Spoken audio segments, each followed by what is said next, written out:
L'étoile la plus proche de nous, Proxima du Centaure, se situe à 4,2 années-lumière de la Terre, une distance immense qui nécessite un temps considérable pour être franchi. Si nous voulons quitter le système solaire, nous devons faire face à deux défis majeurs.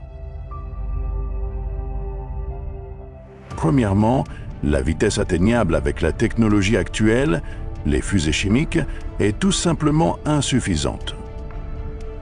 Deuxièmement, l'énergie requise devrait être des milliers de fois plus élevée rien que pour vaincre l'énorme attraction gravitationnelle du Soleil.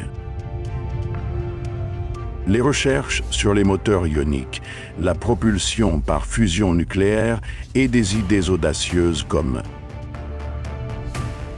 les moteurs de distorsion capables de courber l'espace-temps progressent lentement vers l'avenir. Cependant, ces technologies ne représentent encore que les premières étapes de non-voyage, confrontées à d'innombrables obstacles physiques et techniques.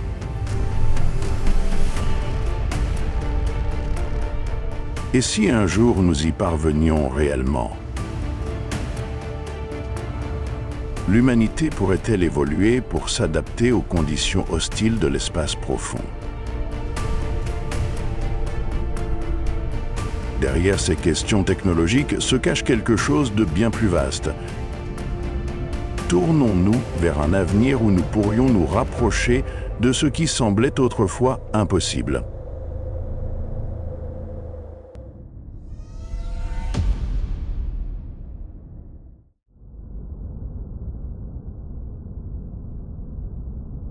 Le système solaire est enveloppé dans des bulles protectrices invisibles. L'héliosphère est sa limite externe, l'héliopause. L'héliosphère est la vaste région où le vent solaire interagit avec le gaz ténu et les particules de l'espace interstellaire, formant un bouclier protecteur autour de notre système planétaire. L'héliopause marque la frontière ultime de l'influence du Soleil, le point où la pression du vent solaire s'atténue, n'étant plus suffisamment forte pour contrer la poussée du milieu interstellaire.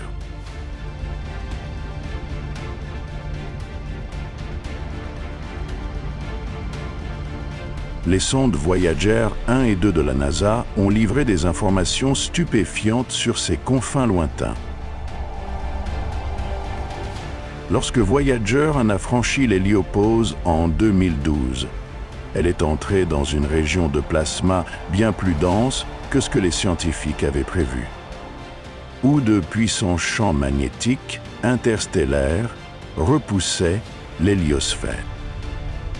Plus tard, Voyager 2 a révélé que cette limite n'est pas une frontière lisse, mais une zone de transition turbulente et dynamique.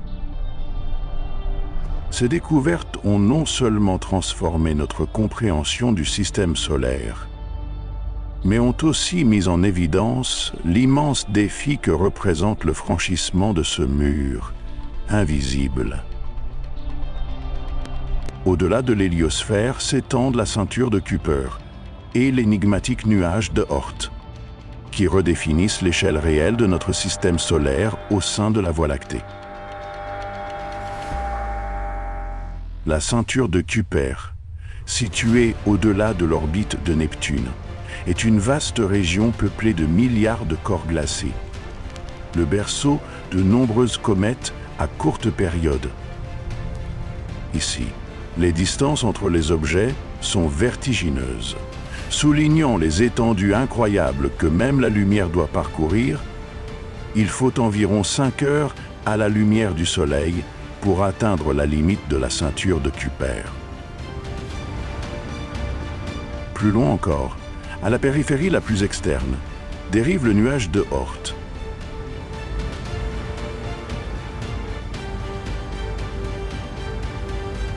Une coquille sphérique colossale composée de milliers de milliards d'objets gelés et de fragments rocheux. que l'on considère comme la source des comètes à longue période. Il pourrait s'étendre jusqu'à près d'une quart de la distance qui nous sépare de l'étoile la plus proche.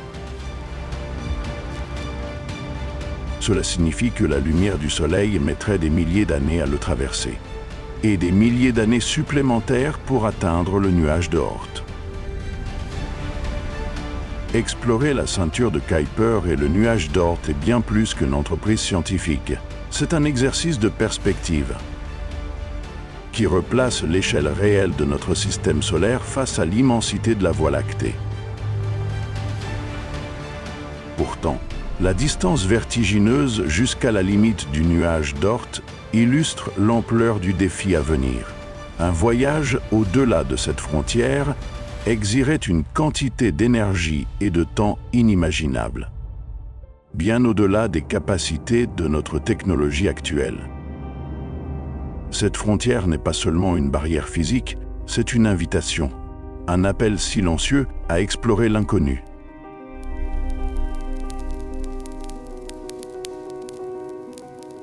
Une fois que nous comprenons les frontières invisibles de notre système solaire, une nouvelle question se pose: quelle est réellement son ampleur? Pour en saisir l'échelle, il faut d'abord considérer les distances qui séparent ces planètes.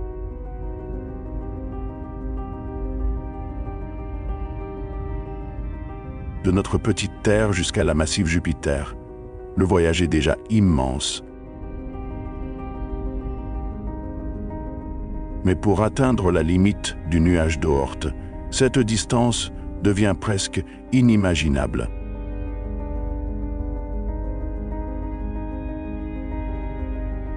L'étoile la plus proche de nous, Proxima du Centaure, se trouve à seulement 42 années-lumière et pourtant, en réalité, les chiffres sont vertigineux. Voyageant à une vitesse stupéfiante à l'échelle humaine, mettrait environ 75 ans pour l'atteindre.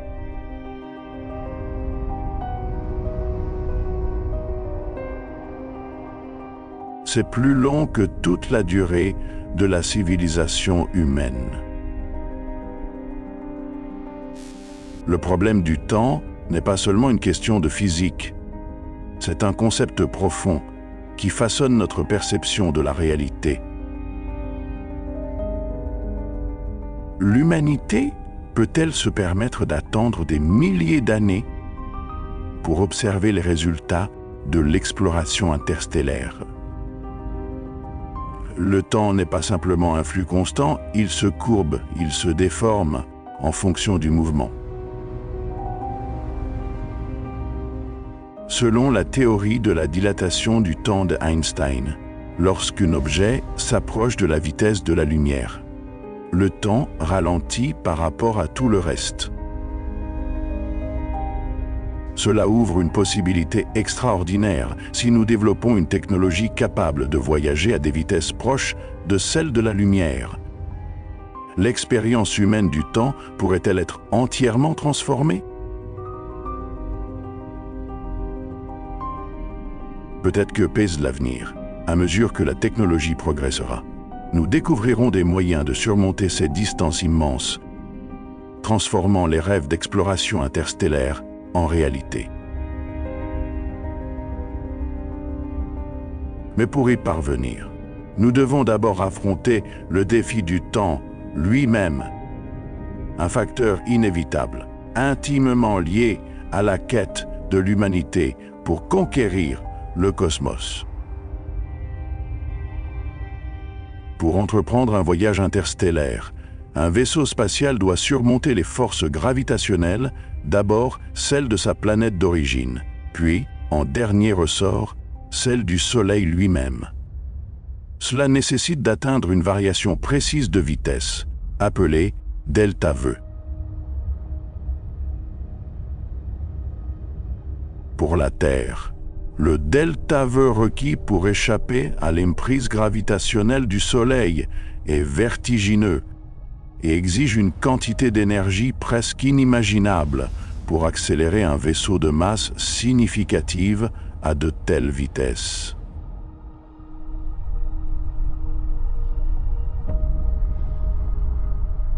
C'est là que réside la plus grande limite de la technologie actuelle, les fusées chimiques.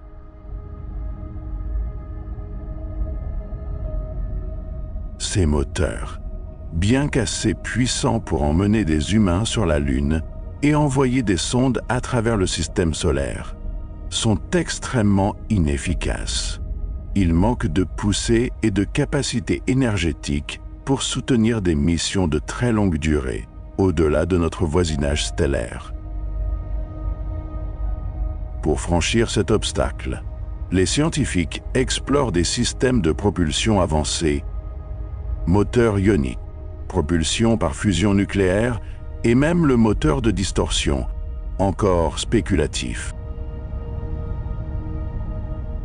Les moteurs ioniques, qui utilisent le plasma pour produire une poussée douce et continue, sont bien plus efficaces que les fusées chimiques. Cependant, leur faible poussée signifie qu'ils ne conviennent que mission à l'intérieur du système solaire, et non à l'atteinte de vitesses interstellaires dans le cadre d'une vie humaine. Une solution plus prometteuse, mais extrêmement complexe, réside dans la propulsion par fusion nucléaire.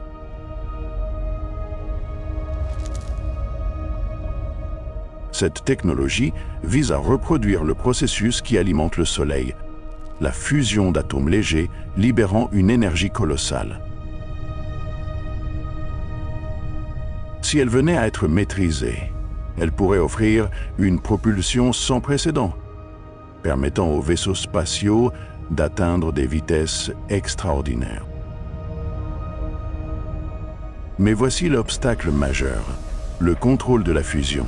Pour produire une énergie propre sur Terre demeure l'un des plus grands défis scientifiques. La miniaturiser pour en faire un moteur spatial représente un exploit encore plus considérable. Et puis, il y a le concept le plus audacieux de tous, le moteur de distorsion, un système théorique qui courberait l'espace-temps autour de vaisseaux, autorisant un déplacement plus rapide que la lumière sans enfreindre les lois de la physique. En attendant, les vaisseaux spatiaux ont eu recours à une solution ingénieuse, l'assistance gravitationnelle. En exploitant l'attraction gravitationnelle d'une planète, des sondes comme Voyager de la NASA ont gagné en vitesse sans consommer de carburant supplémentaire, utilisant Jupiter comme fronde pour accélérer leur trajectoire. Pourtant, même cette manœuvre ingénieuse n'ajoute que quelques kilomètres par seconde, bien loin de ce qui serait nécessaire pour un vol interstellaire. Le milieu interstellaire est une vaste étendue remplie de dangers invisibles. Une fois que nous quittons la bulle protectrice de l'héliosphère, les vaisseaux spatiaux et les éventuels humains à bord seront exposés à une tempête incessante de rayonnements cosmiques et de particules à haute énergie, principalement des protons et des noyaux lourds. Ces particules peuvent traverser les coques des vaisseaux, causant de graves dommages au système électronique et, plus encore, à la santé humaine.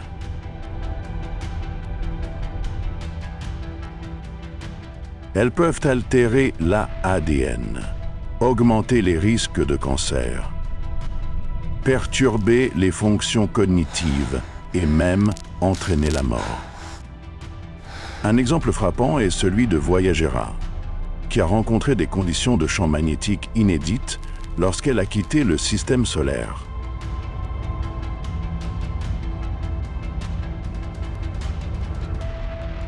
Ajoutez à cela le froid extrême de l'espace interstellaire, et le défi devient encore plus immense. Développer un blindage suffisamment efficace pour protéger à la fois les machines et les êtres humains, sans ajouter une masse prohibitive, constitue un défi d'ingénierie immense. L'espace interstellaire est également parsemé de nuages ténus de gaz et de poussière.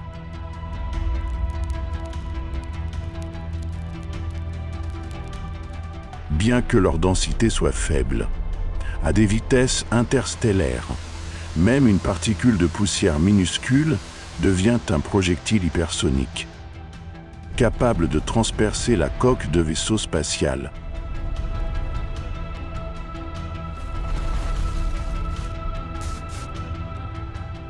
Se protéger contre ces impacts à très haute vitesse exige des conceptions de matériaux entièrement nouvelles, capables de s'auto-réparer ou de résister à des chocs catastrophiques. Une autre barrière redoutable, bien que moins évidente, concerne la communication. La lumière et les ondes radio se déplacent à des vitesses finies. Plus un vaisseau spatial s'aventure loin, plus le temps nécessaire aux signaux pour l'atteindre et revenir s'allonge.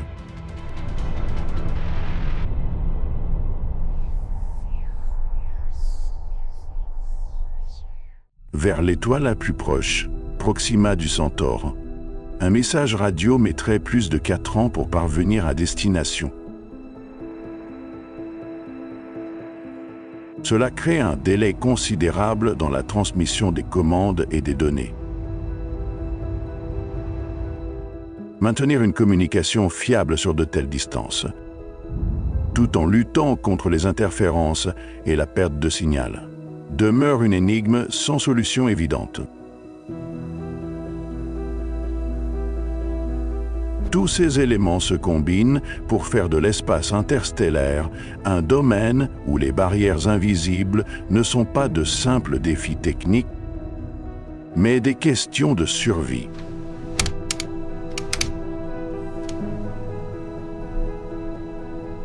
Pour conquérir ce territoire, il faudra plus que des moteurs puissants, nous aurons besoin de matériaux jamais créés auparavant, de systèmes de protection sans précédent et de la capacité de l'être humain à s'adapter aux conditions les plus extrêmes du cosmos.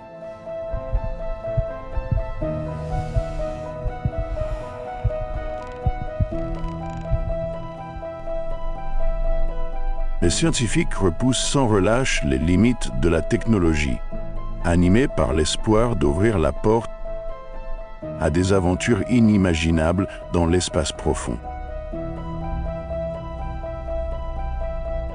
L'un des concepts les plus ambitieux est Breakthrough Starshot, une vision audacieuse d'une flotte de milliers de minuscules engins spatiaux, chacun ne pesant que quelques grammes et équipé d'immenses voiles lumineux. De plaine, fire powerful laser beams from Earth to accelerate these sails to astonishing speeds up to 20% of the speed of light. À une telle vitesse, un nanovaisseau pourrait atteindre Proxima du Centaure en seulement 20 ans, en emportant des caméras et des capteurs capables de transmettre des données vers la Terre. D'immenses défis d'ingénierie subsistent, depuis la construction de lasers suffisamment puissants pour maintenir cette accélération, jusqu'à la stabilisation des voiles et à la garantie des communications sur de telles distances. Pourtant, ce projet démontre que l'humanité commence à penser au-delà des limites des fusées traditionnelles. Encore plus éloignés, à la frontière de la science-fiction, se trouvent des concepts comme les moteurs de distorsion et les trous de verre.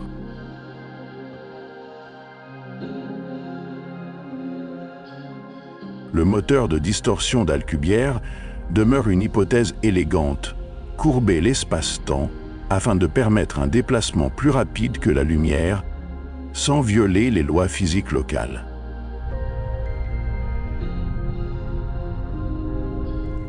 Les trous de verre, quant à eux, proposent des raccourcis à travers l'espace-temps, des tunnels capables de relier deux points éloignés du cosmos.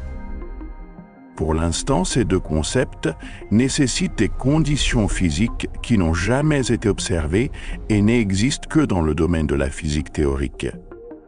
Des agences spatiales comme la NASA, l'ESA et la JAXA, aux côtés de pionniers privés tels que SpaceX, unissent leurs forces pour repousser les limites des capacités humaines.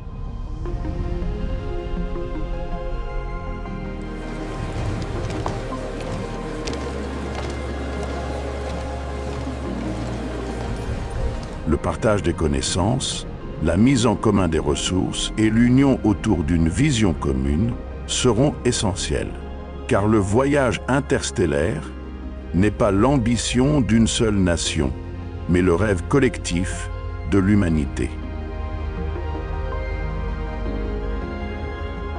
Parmi les concepts les plus audacieux du voyage interstellaire figure le vaisseau générationnel.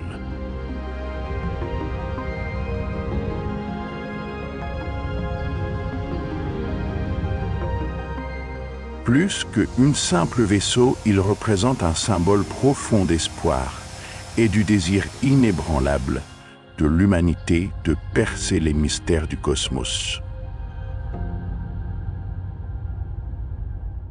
Cette idée découle d'une réalité implacable. Même les voyages vers les systèmes stellaires les plus proches, comme Alpha du Centaure, pourraient durer des décennies voire des siècles. Un vaisseau générationnel devrait donc être capable de maintenir la vie sur plusieurs générations.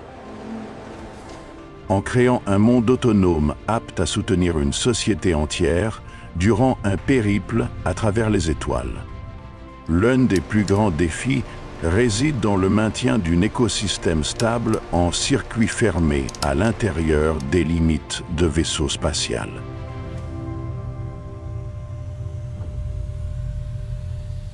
Les scientifiques étudient des systèmes dans lesquels l'eau, l'air et la nourriture peuvent être recyclés et régénérés en utilisant uniquement les ressources disponibles à bord.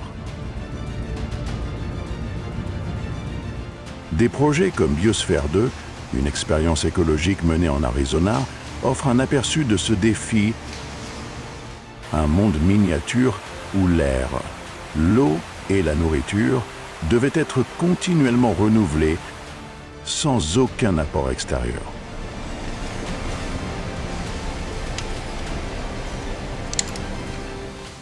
Assurer la durabilité des ressources, gérer les déchets et résoudre des défaillances techniques sur des centaines voire des milliers d'années constitue un problème sans précédent.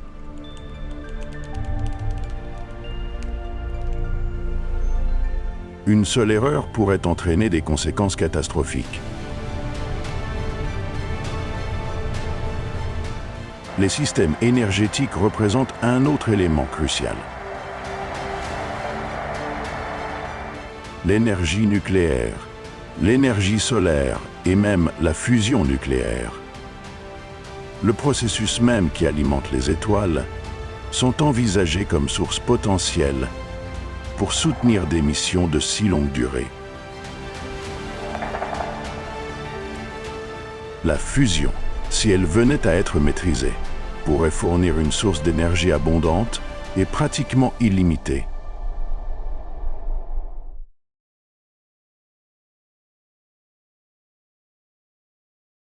Réduisant drastiquement la dépendance aux carburants conventionnels et garantissant la viabilité de ces voyages épiques.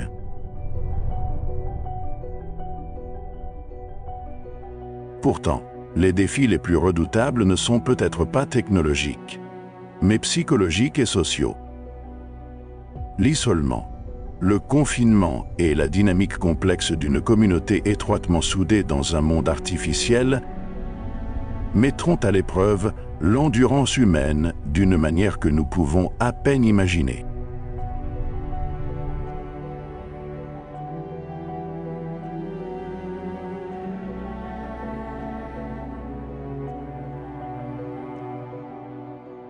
Comment l'humanité fera-t-elle face à la monotonie, à la dérive culturelle et à l'inévitabilité des conflits interpersonnels? Avec le temps, la mission initiale conservera-t-elle son sens ou s'estompera-t-elle? Déformée par les pressions de la survie,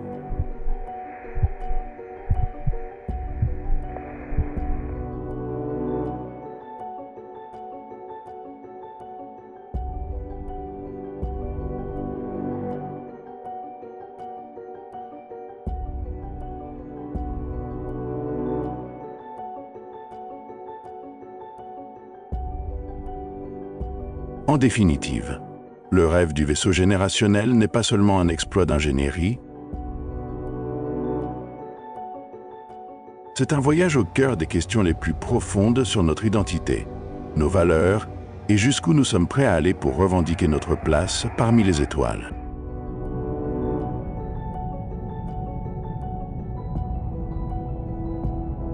C'est à ce stade que nous approchons une frontière entièrement nouvelle.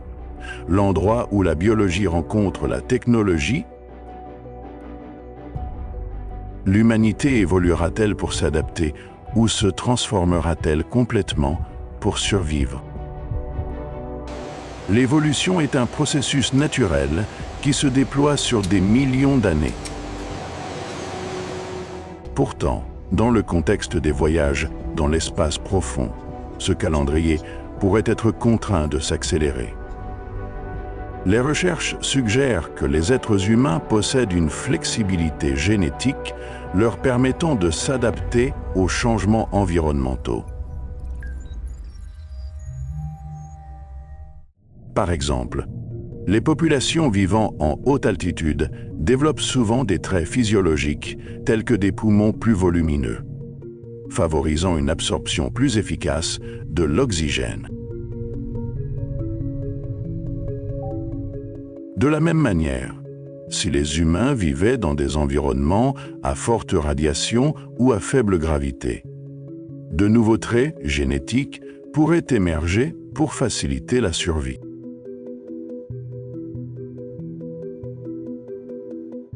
L'une des plus grandes menaces de l'espace profond est le rayonnement cosmique, une force implacable capable d'endommager l'ADN, provoquant des maladies et un déclin des fonctions biologiques. Pour contrer cela, l'idée du génie génétique visant à renforcer la résistance aux radiations fait désormais l'objet de discussions sérieuses. Imaginez une génération d'astronautes génétiquement modifiés, dotés d'une réparation cellulaire supérieure, d'une résistance accrue au cancer, voire d'une peau et d'organes capables de supporter des niveaux de radiation intenses. Ce n'est plus de la pure science-fiction. Des technologies comme CRISPR-Cas9 ouvrent des perspectives sans précédent pour modifier le génome humain.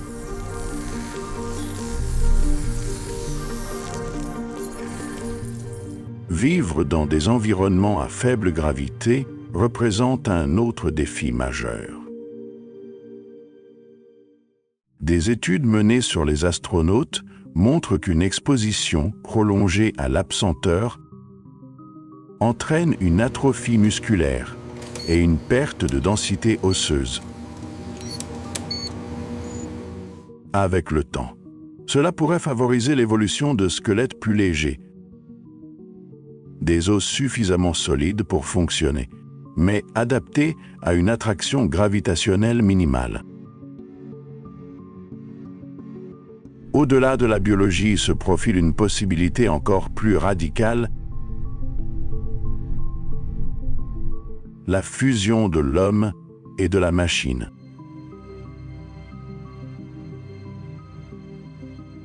Si le corps organique s'avère trop fragile face aux extrêmes de l'espace, pourquoi ne pas le remplacer?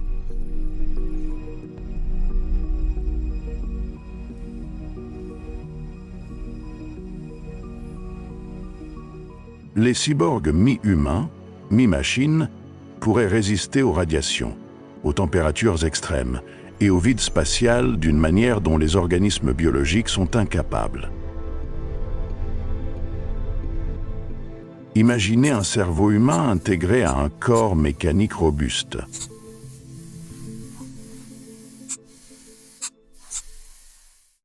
Ou même fusionné avec un système d'intelligence artificielle entièrement synthétique.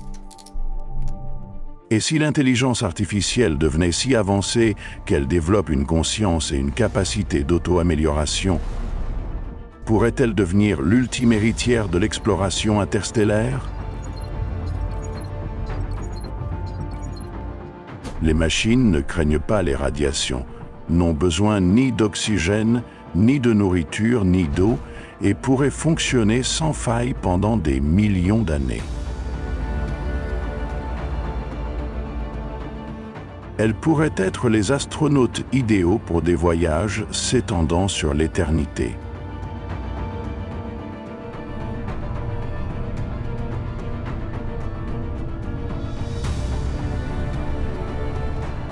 Mais alors surgit une question troublante.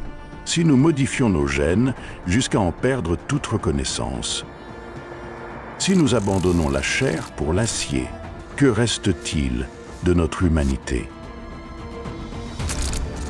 La définition même de l'identité, de la conscience et du sens sera poussée à ses limites.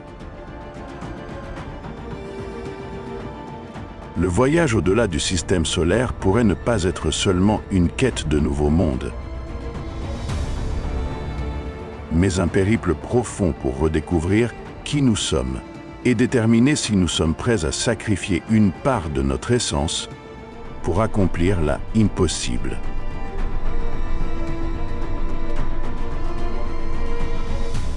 Le voyage interstellaire n'est pas une affaire des prochains siècles.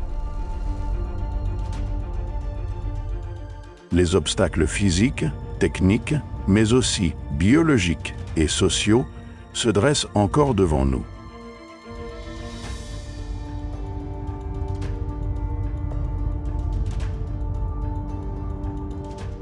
Des solutions comme le vaisseau générationnel ou la modification de la nature humaine posent des défis éthiques et philosophiques profonds que l'humanité devra affronter. Pourtant, c'est précisément ce rêve, celui de dépasser les limites connues et d'atteindre des étoiles lointaines, qui définit ce que signifie être humain. Il symbolise notre soif innée de découverte, de compréhension et de dépassement de soi.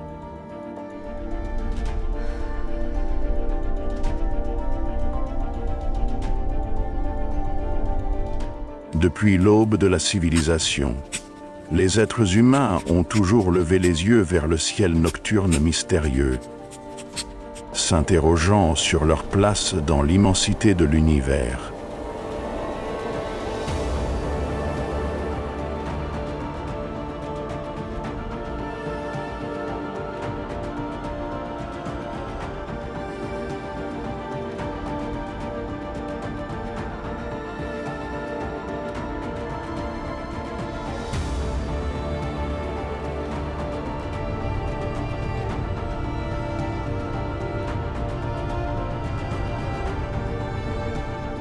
Que nous quittions réellement ou non le système solaire au cours des prochains millénaires.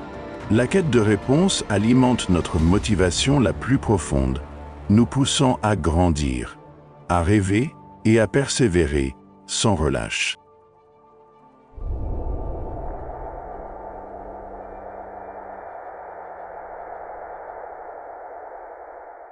Peut-être que, dans ce voyage sans fin, nous découvrirons un sens plus profond à notre existence au sein de ce cosmos mystérieux.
for staying with WUFO Space until the very end of this journey through the vast universe.